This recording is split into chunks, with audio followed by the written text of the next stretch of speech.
It was a hot, humid evening in Lagos, and the sun had just disappeared behind the city skyline.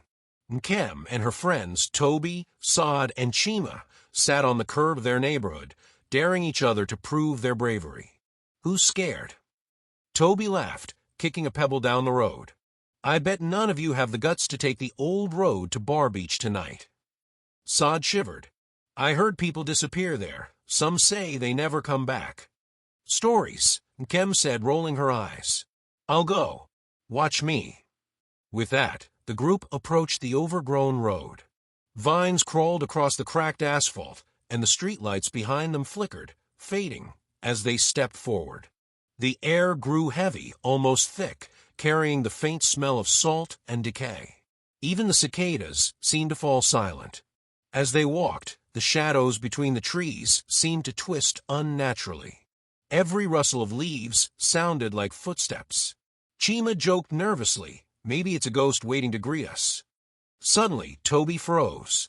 "Did you hear that?" His voice quivered. A whispering sound drifted from the trees. None of them could understand the words, but it sounded like voices calling their names. The road felt longer than memory allowed. Every time they glanced back, the city lights seemed farther away, almost swallowed by darkness. Their phones lost signal. Panic began creeping into their laughter. The deeper they went, the darker the road became. The moonlight barely reached through the thick canopy of twisted trees, and the air smelled damp and musty, like something had decayed long ago. Toby stopped suddenly, his eyes wide. Did you see that?" "What?" Nkem asked, her voice trembling slightly. There's someone or something there." He pointed to a dark figure between the trees, tall and thin. Its eyes, glowing faintly red, stared at them. But when the others blinked, it was gone. Saad shivered. "I swear I just felt something brush past me." She pulled her jacket tighter around herself. A rustle of leaves echoed through the silence. Then another. Then a low, almost mocking laugh, like it came from all directions at once.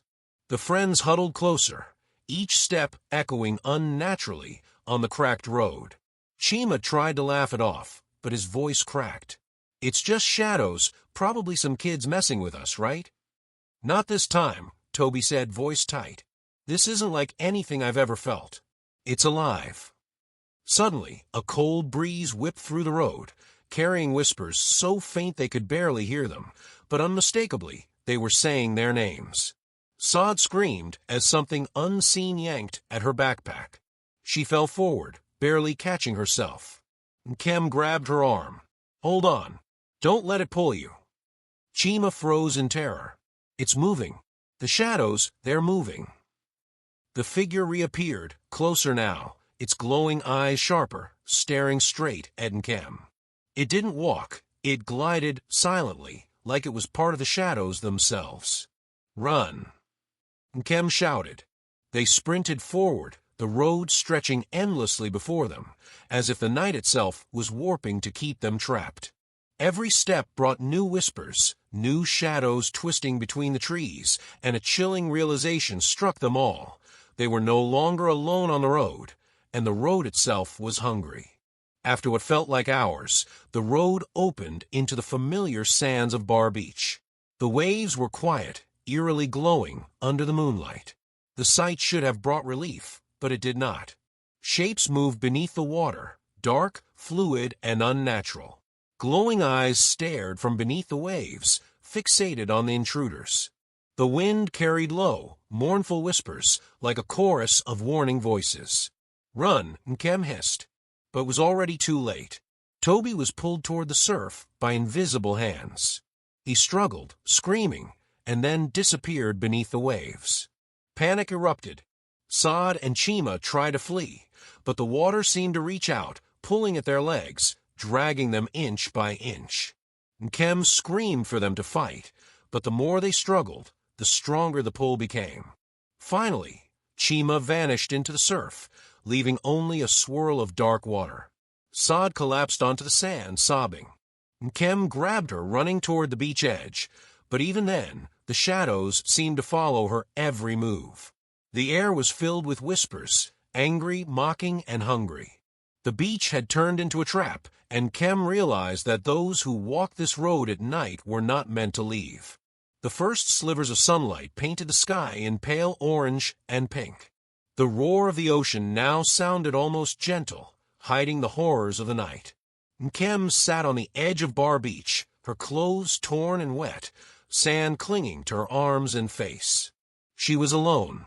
No Toby, no Chima, no Sod. Only the soft waves and the dark road behind her. Her mind replayed every second of the night. The whispers, the glowing eyes, the invisible hands dragging her friends into the surf. Her phone lay cracked and dead in the sand, the city lights distant and unreachable. Then she noticed the footprints. Only hers remained. The marks of her friends' struggles had vanished, swallowed by the tide, as if they had never existed. Whispering their names, her voice hoarse, Nkem realized a chilling truth. The road had let her live, but only to remember and warn others. She rose slowly, every step heavy. The beach looked peaceful in daylight, but she knew better. The shadows waited, the road waited, and the whispers, they would never stop. Nkem started walking back toward the city, hollow-eyed, knowing that curiosity could cost more than life. It could cost your soul. Weeks had passed since that night, but Nkem's eyes remained hollow and distant, carrying the weight of unspeakable terror. She wandered the edges of Bar Beach, whispering warnings to anyone who would listen. Never walk the road at night. Those who ignored her words sometimes heard faint whispers behind them, shadows flitting just out of sight. Nkem had learned what the others hadn't. The road did not forget. It only fed. On certain nights, when the wind carried a chill from the ocean, her voice could be heard murmuring the same warning over and over. The road is hungry. Curiosity costs. Always, always pay attention. The locals learned to fear the abandoned road and to respect the silence of the girl who had survived. Somewhere just beyond sight, the road waited, alive and hungry for the next unwary soul.